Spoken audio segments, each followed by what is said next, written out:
Hi, Terry here on a rainy Thursday morning. This past few days, I've been thinking about a book that I read and pondered decades ago, literally decades ago. It's a little book called The Richest Man in Babylon. You may have heard of it or not. It's a book written on financial planning, how to live your life wisely financially. I've long ago gotten rid of the book, but I remember especially the last chapter in the book where he gives advice on how to approach finances. And the last chapter is something like, don't go to your jeweler for financial advice. Don't go to your financial planner for advice on jewelry, and so on. Basically, make sure that you're listening most closely to people that know what they're doing, that are experts in it, that have thought it through, that have spent time with it. So don't go to your jeweler for financial advice. And I've been thinking about our culture today, be it in one instance, health issues regarding the pandemic.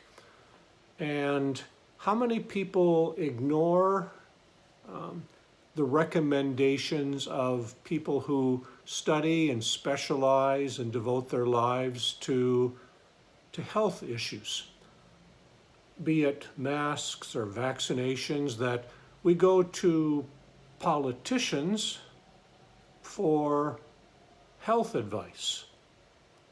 So the chapter could be rewritten to say, don't go to politicians for health advice. And probably don't go to health experts for political advice or political guidance. But what makes us do that?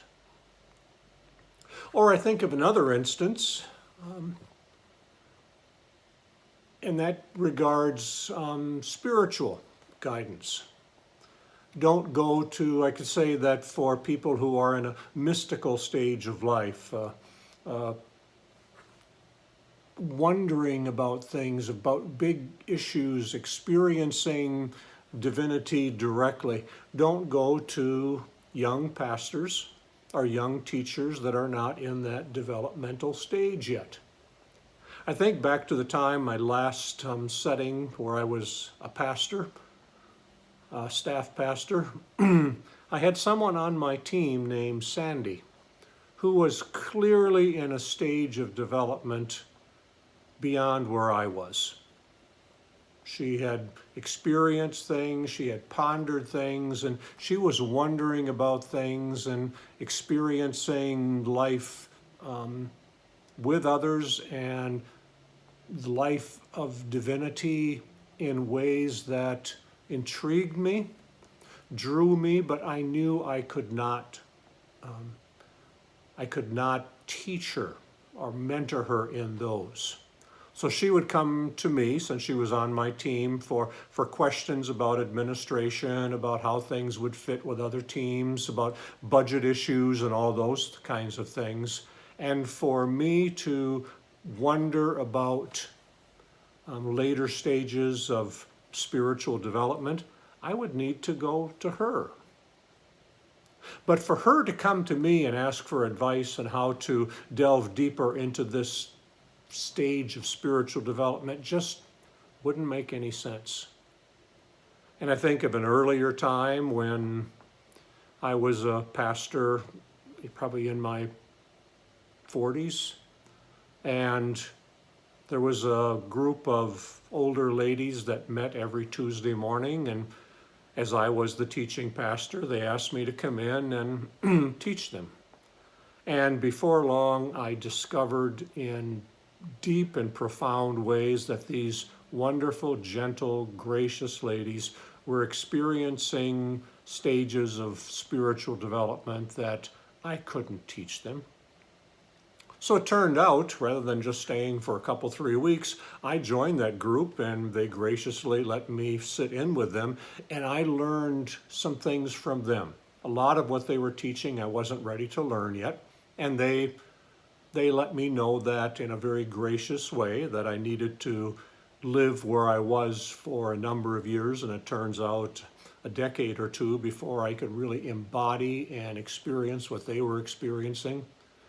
But they would still come in on a Sunday morning and they would graciously listen to me teaching different Bible studies in areas of life. But they weren't there for me to guide them into their spiritual depth. They were there graciously. They had family members there. It was part of their church for decades. So they loved the community. They loved the old songs and that type of thing. But they weren't there relying on me for their continued growth, at least certainly not exclusively. So I think about where we go for guidance, where we go for mentoring, or in my stage of life right now, in my 70s, where do I go for, say, spiritual guidance? I've tried going to various churches and listening to the pastors who are in their, often in the 30s or 40s, are still very much into church growth, which I was for a while, into explaining the Hebrew and the Greek of various texts, which I was into a great deal. But where do I go? Do I go to them for my own spiritual development?